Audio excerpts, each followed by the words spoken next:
Good morning, everyone, and welcome to the Rangers Review morning briefing for Wednesday, the 13th of March. It's match day -1, as they now call it in the modern game. Of course, we look ahead to the big one tomorrow when Benfica come to Ibrox, a chance for Rangers to progress to the quarterfinals of the Europa League, which will be some achievement. To talk about all things Rangers, Chris joins me. How are we doing, Chris? Not too bad, not bad. As you say, it's match day -1. It was just once known as pre-match press conference day, but we're now all very much in MD -1. Once we start, I think once we started calling midfielders 6s and 8s, then MD -1 was destined to become a thing. So no, up to the press conference later on, starting back a win for manager and player. And Benfica, they're holding their press at Ibrox about 6:30 tonight. So interesting also to see the injury news from the Rangers camp, and interesting to see the injury news and team news ahead of from the Benfica side of it as well, because we know how good they can be, we know how good they were in spells last week. I'm sure there'll be a lot of questions later on to both managers about the Ibrox factor and the part that the Rangers fans can play tomorrow night. So no, looking forward to it today, and certainly looking forward to it tomorrow. Yep, me too. Cannot wait for the game tomorrow. Remember, it's an early kickoff, folks, 5:45 p.m. kickoff as opposed to the 8 p.m. Usual time. So don't be turning up at 8 p.m. The game will probably be done by then. But listen, just a quick word for our podcast sponsor. You can see the banner on your screen if you're watching us on Facebook, YouTube, or indeed Instagram. We were now live, the MPH Group. If you're looking for some home improvements, folks, these are the guys to call. Give them a little look if that is something you are thinking of. Right, get your questions in, everyone. If you want your questions asked, we'll try and get through as many as possible. Just a quick heads up for those of you that are members of the YouTube channel. I was due to speak to Alfredo from the Benfica podcast a little later on this morning, but he's had to jet over to Portugal for a bit of an emergency there, so he's not going to make it. We'll try and get someone else, so hopefully we'll get someone just to give us a bit of an opposition lowdown on Benfica ahead of the game tomorrow night. And a huge thanks as well. Esther has just gifted 5 Rangers Review YouTube memberships. Thank you very much for that, Esther. That is very kind of you to do just that. That is great generosity. So thank you very much, Esther. Right, where should we start then, Chris? We'll start with some bit of news before we talk about the game tomorrow night and how Rangers might shape up. News, of course, emerged yesterday that Borna Barisic looks set to end his stay at Ibrox. We know he's out of contract in the summer, along with a number of others. Trabzonspor over in Turkey said to be interested in signing him in the summertime. It was said that his agent would be flying over to Turkey. Don't believe that is going to be the case, but he is heading over to this transfer market event over in Italy that Niels Koppen will be attending as well next week. It's pretty much a networking event for this, I guess, head of footballers and football directors to meet with other football directors and agents and such like to discuss potential deals and that sort of thing. I've seen a little clip yesterday from an agent that was instrumental in the deal for Oscar Cortez. So I think it's a very worthwhile event that Niels Koppen is attending. But yeah, Barisic, I would be utterly amazed if he was offered a new deal, Chris. Looks like he's moving on. If he goes to Trabzonspor, best of luck to him. I think over the piece, over 6 years at Ibrox, he has had a few howlers, it's fair to say. He has had some confidence issues as well. But for the money paid for him, I think he's been a very good servant and good value for money. I think that sums it up, Derek. For the fee, just a couple of $100,000 that Rangers paid for him back under Steven Gerrard. Obviously, I think he's had a really good Rangers career. I know he's almost one of the players that the fans really gets stuck into at times. He seems to be one of the more guys that's a bit more like a lightning rod within the squad. And when things aren't going well, Barisic is one of the ones that gets it.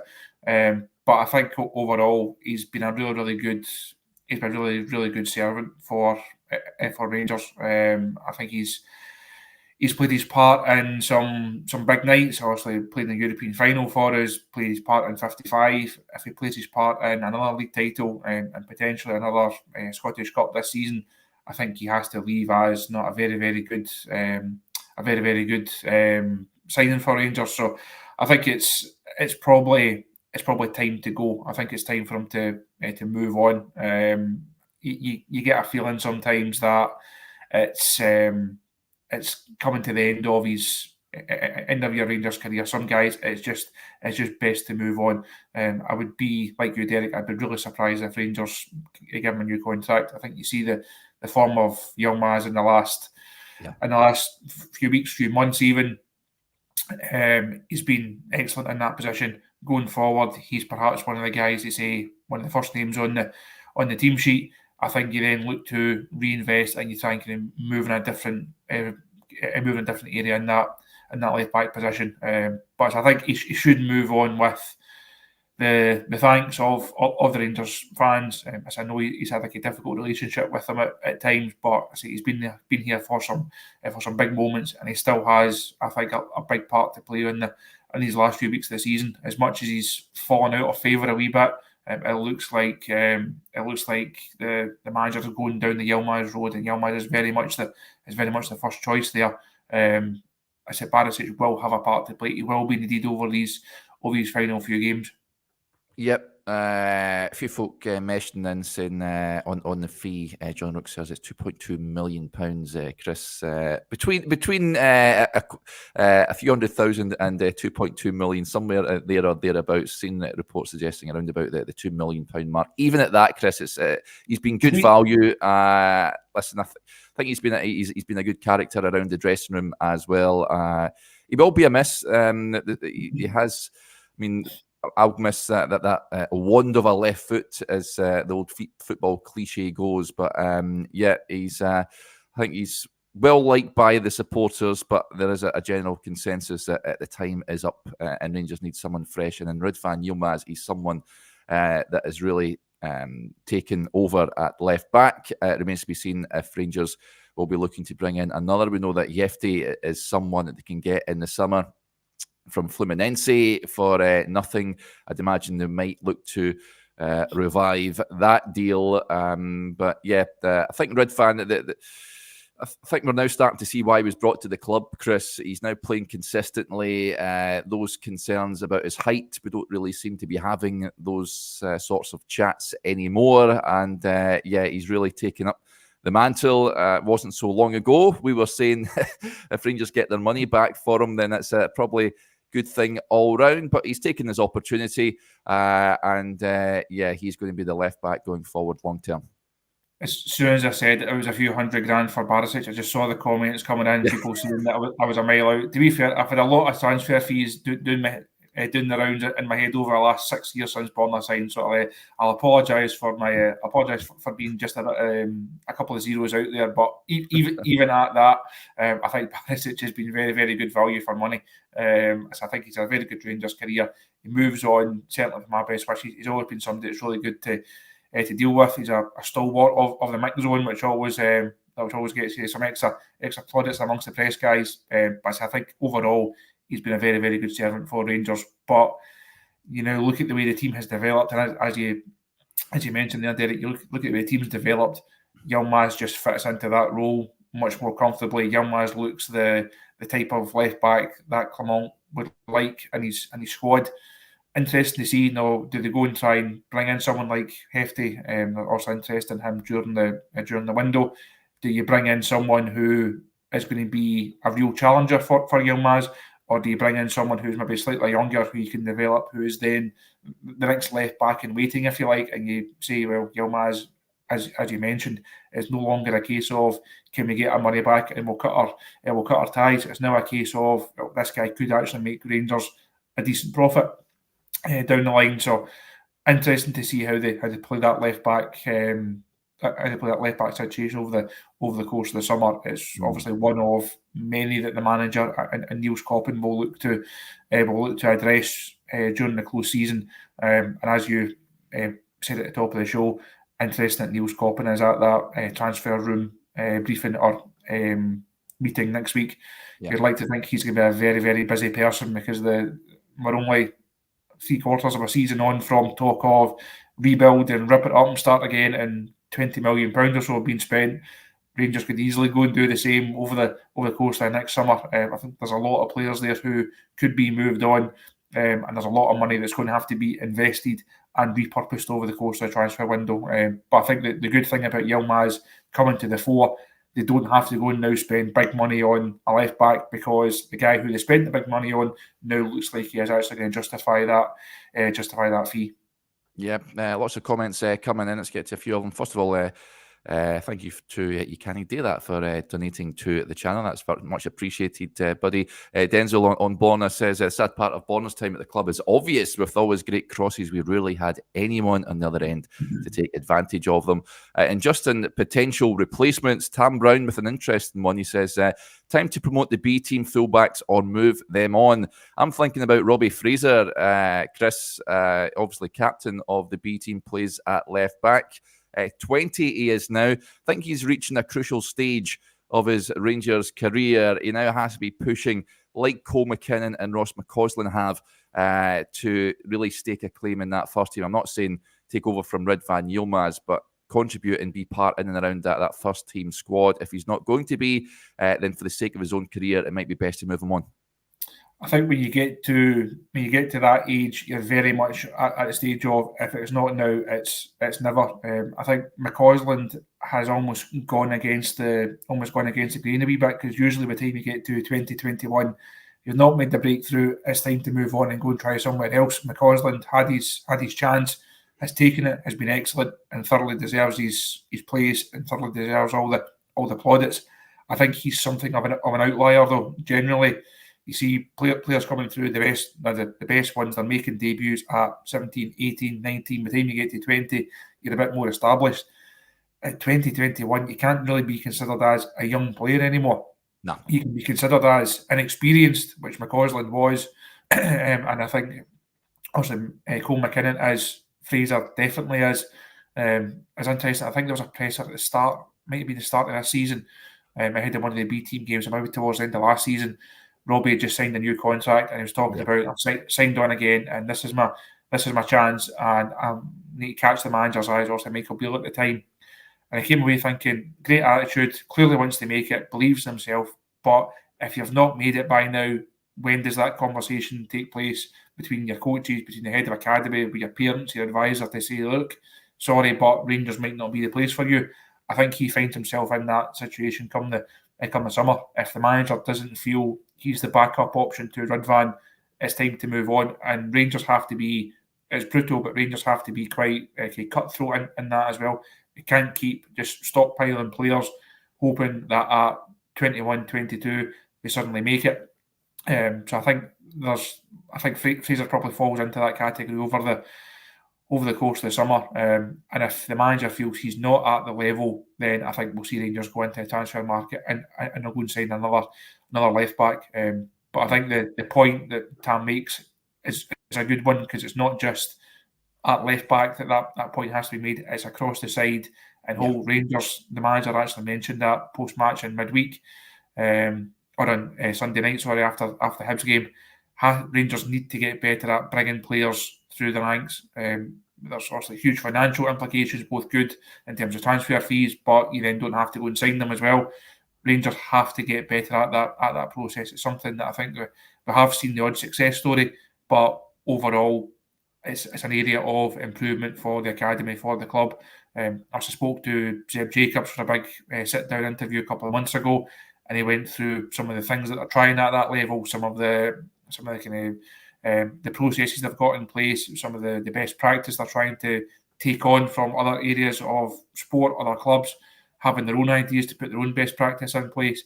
It's all great and it sounds really good. It's a really exciting time. And Zeb's a great guy to have leading that process over the next 2-3 seasons.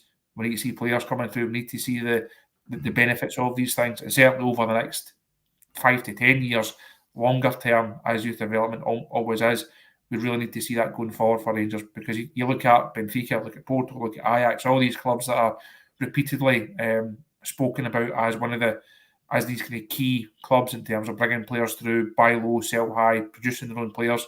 There's no reason why Rangers can't have their own wee chunk of that market. And I think it's something that Clement has spoken about. He clearly believes in it, wants to do it. But it's one thing having the belief in young players and actually those players and having the quality and having the mentality and everything else that comes into it to actually go and make that step up. Yep, good point. Let's get to a few of the comments that are coming in. First of all, Jack says, how do I sign up for the members, Derek? Just on the link. You have to have a desktop version of YouTube, buddy. If you're on a laptop, then just go to the Rangers Review homepage page and click on join. If you're on an iPhone or an iPad or what have you, then you can download the desktop version. You can get access to the YouTube desktop version. Just search it on Google and it'll bring it up and you can sign up on that in that way. Big hello to Sai, gets in touch from Gers TV. He says, good to see you. He says at Lisbon, Derek, but does correct himself in Lisbon. Yeah, good to see you too, Sai. I'm sure good time had by all. And you can't do that. Also, it's donated another £2 and that's touched on this one. We touched on it yesterday when I was on with Stevie Chris. He says, I'm nervous if Goldson starts. Unjustified, he said. Not think it was Joshua. I think I was on with. We discussed Goldson. I think you were on as well, wasn't it? And we talked about the game at Easter Road on Sunday. It wasn't his best of games. He's going to have to be better tomorrow night against Benfica in terms of being in possession of the ball.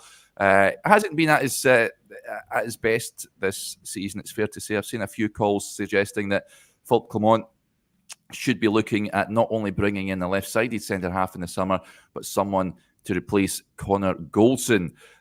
What's been your sort of takeaways on Connor in recent weeks, Chris? I think myself and Josh both said during the game on Sunday, Connor's picking a very bad time to start looking a bit nervous at the back. We look at how much pressure is on these games, what's riding on these games. I think overall he still had a good season. And one of the points I always make about Goldson is that robustness, being reliable, being a big figure, both on the park and off it. It's easy to say he's making mistakes, but I think if you take him out of the equation completely, he offers so much else in and around the club. And such a big figure, such an important figure, experienced figure there. I don't think the flaws in his game are anything new. I think we've seen him get caught in possession, look a bit slack in times throughout his Rangers career. Overall, for me, the positives still way outweigh the negatives in terms of Goldson. That doesn't mean to say it's not an area that the manager, I think, could look to address over the course of the summer. I think we spoke a couple of weeks ago about Leon King probably moving on, Ben Davies certainly moving on, Balogun probably not getting a new contract. So there's scope there for Rangers to go into the market and to strengthen at centre-back. And if someone comes in who is better than Goldson, ultimately Connor then doesn't play because the manager has to put the best team on the park. But I think in the last couple of games we have seen him make mistakes that they're creeping in, as I say, at a very bad time. I thought Sunday night his use of the ball was really poor. We've seen him play the big, long, raking cross-field passes at times. Now, when they come off, they're great. When they don't, obviously they attract a bit of unwanted attention from the fans. But I think overall, he's still been good this season. It's not to say he's having an absolute nightmare of a campaign. Just the last week, not looked that steady. But I think it still will be him and John Souttar that play. I think Souttar overall, again, has had a very impressive season and again has been very robust. He's put in a lot of match minutes this season, which is great to see from John's point of view. We know his injury record, we know some of the problems that he's had in that regard. So to see him being able to play as often this season has been a real bonus for Rangers. And for me, I think Souttar and Goldson is the best partnership at present. Yeah, Souttar's been really good and deservedly called up to the Scotland squad for the upcoming friendlies against Holland and Northern Ireland. No place, incidentally, for Robbie McCrory or Ryan Jack. I think understandable, Chris, given, well, for the fact Robbie McCrory hasn't played any football and apart from that, Scottish Cup tie at Dumbarton, and 4 goalkeepers called up by Steve Clarke for those friendlies, but Robbie not part of that. Ryan Jack simply hasn't played, so no surprise there. No, I think it's a real shame for Robbie because you've gone into certainly last season thinking this is his chance. Alan McGregor then also decides to stay on, and that chance disappears. Heading into this season thinking I've got a chance again. Butland then gets the nod and has just been sensational. You can't argue against Jack Butland playing as often as he has. I think we both said there's been times over the course of the season where Robbie could have played more, certainly some of the cup games. I'd have liked to have seen Robbie get more of a chance. I think it's heading towards the end of his Rangers career as well. I would be surprised if he decides to hang around for another season. It has to go and play. I'm a big fan of him. I think he's got a really bright future, but the future is becoming ever closer. You're now getting to the age he has to go and play football. He has to go and be a regular somewhere. And I think that Scotland squad with the 4 keepers in it, that all but ends his chance of going to the Euros, unfortunately. Unless there's a couple of injuries in there and things really change. Quite why there's 4 goalkeepers in the squad, I'm not sure. It smacks of Steve Clarke doesn't want to make an unfortunate phone call to Liam Kelly and say, I'm sorry, you're not in the squad. I don't think it's a surprise that Craig Gordon is back in there. I think we'll see, certainly once Hearts have got 3rd place tied up, I think we'll see Gordon get a couple of games post-split, and that'll be enough to then get him in the squad. I don't think we'll be taking 4 keepers to the Euros, and I would imagine Liam Kelly is the one that drops out. But I think it's a shame for Robbie because he, at one stage, he was really in that conversation. He was seen as someone who can be the next Scotland goalkeeper, but fair play to Angus Gunn, he's come in and been excellent again. So Robbie just keeps finding himself in these wrong place at wrong time, unfortunately. But hopefully he gets himself a good move over the course of the summer, go and play at a good level, which I know he's definitely capable of, and hopefully we can then see him make that progression for Scotland in years to come. Yeah, he's a good goalkeeper. That's the thing. I think he's more than capable of being part of that squad. I would say he's up there alongside Kelly. Xander Clark is in there as well, but he has to be playing games, so I can understand why he's not been selected, which is unfortunate, but it is the way it is. Let's look ahead to the game tomorrow then. I love this. George says setting off at 9:30 tomorrow to travel to Ibrox. Just managed to get a ticket 2 days ago. Good stuff, George. I'm sure it'll be well worth the trip. Peggy with the point as well. What formation do you think we'll go for given the injuries? I'm assuming Dujon Sterling will miss the game, Chris. I know he posted something on his Instagram yesterday with the caption back soon, I think it was. And I've seen folk were saying, how soon is that, Dujon? I'd rather he was back today, to be honest. Ross McCausland remains to be seen if he's going to be available for the game as well. I think it will affect how Philip Clement approaches this game. But I think it'll be much the same if he can with how he approached the game in Lisbon. I expect Benfica to have a lot of the ball as they did on their home patch. I think the start is vitally important for Rangers. If they can get at Benfica, get an early goal, I fancy this Rangers team to progress in the end. I think there will be points in the game when Rangers will have to defend really well. But with that crowd behind them, Chris, I just fancy them to get the job done. But how do you think he's going to approach it? Time will tell after the press conference. I know we'll do our predicted teams later on. Surely, given the players that are available, or the number of them, we can't be far away from actually getting one of these right for a change, because there's not that many different permutations right now. No, I think. I know we'll do a members video after the press conference later on, so hopefully people can tune in and see that, and we can get into the injury situation and into the side a bit more in depth. It becomes a case of how much can you risk. So if Sterling is okay, if McCausland's okay after the other night, how big a risk do you want to take with them? And also got a huge game on Sunday up at Dens Park. The international break can't come quick enough in many regards for Rangers. I know we're building momentum and the games are coming thick and fast, and it's great. It's exciting to be a part of. I think Rangers could do with that week off. They could do with not having a game to play, giving some of these guys a bit more time to get back. But I think it's a case of you pick your 11 fittest almost. I wouldn't be surprised if Rangers do go with that same approach that we saw over in Benfica. As you say, Derek, I thought there was times, obviously, Benfica had a lot of the ball, given their quality, they're clearly going to dominate spells. Even of an Ibrox game, there's going to be times where they're going to have a lot of possession. It's then about Rangers being disciplined, being structured. It's about the Ibrox crowd not getting too anxious and getting on their back. You would have to fancy Benfica to come to Ibrox and score. But I think there was enough in the game last week to show that Rangers can take the game to them. Now, that's not being gung-ho, that's not being too silly with it. But Rangers do have enough quality, even with the lack of options in certain areas of the pitch. Silva, for example, I had a piece on the website about him yesterday. Yeah. He's a guy who, even if there's not a lot of options right about him, can be a potential game changer, match winner, all on his own. It's a Thursday night. We're expecting to see the best of John Lundstrom. Tav rises to these occasions time after time. So I think there are areas that Rangers can hurt Benfica. There's ways that they can get at them. And as much as Benfica will, I think they're still favourites to progress in the tie, given their quality, given the financial disparity that the manager has spoken about. If Rangers could get over the line, it would be a huge achievement, a huge result for them. It's a game everyone can look forward to, but it's a very, very tough game. And the injury situation just ramps it up even more.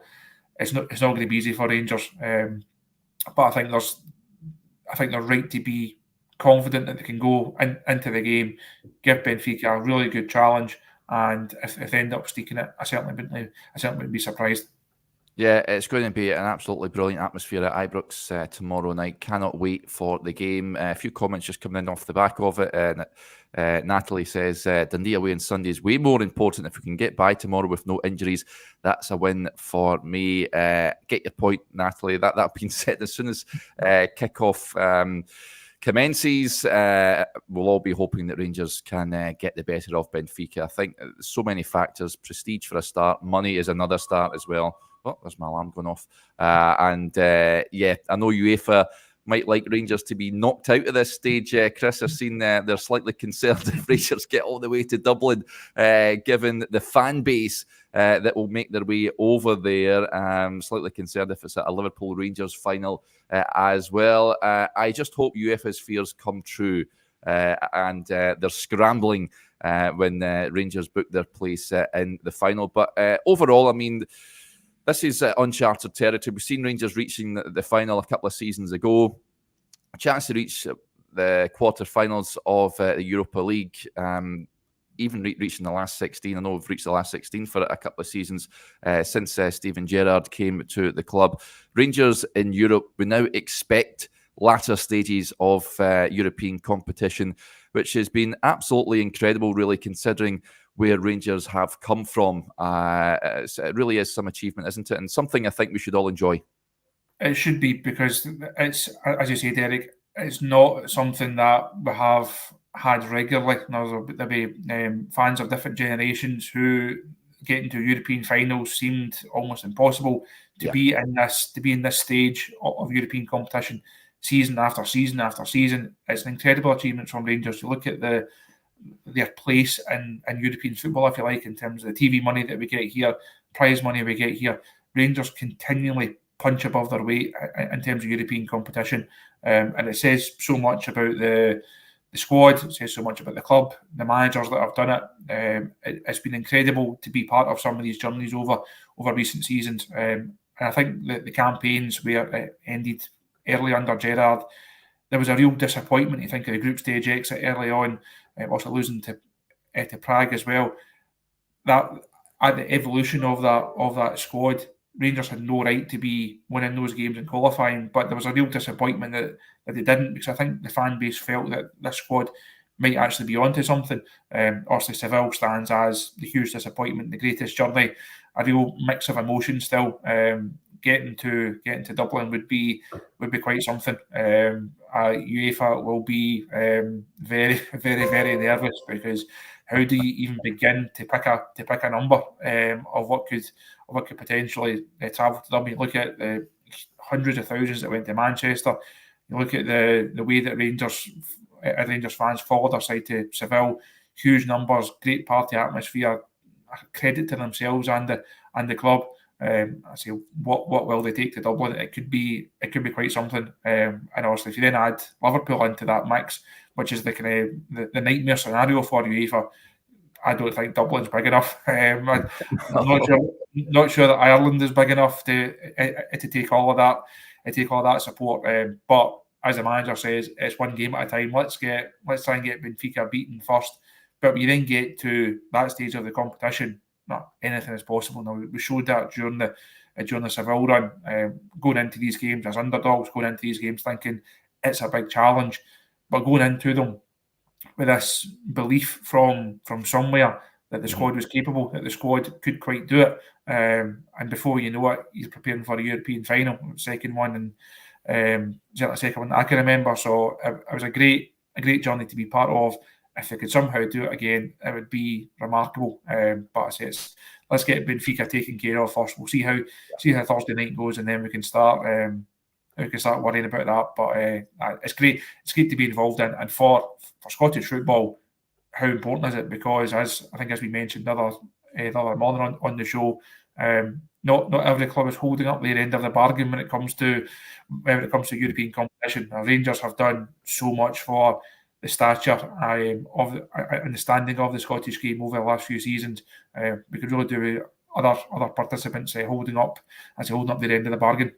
Yeah, at least one club is improving the coefficient. That's all I'm saying on that one. So yeah, cannot wait for tomorrow night. That'll do us there, folks. Huge thanks to Chris and to each and every one of you for interacting with the show.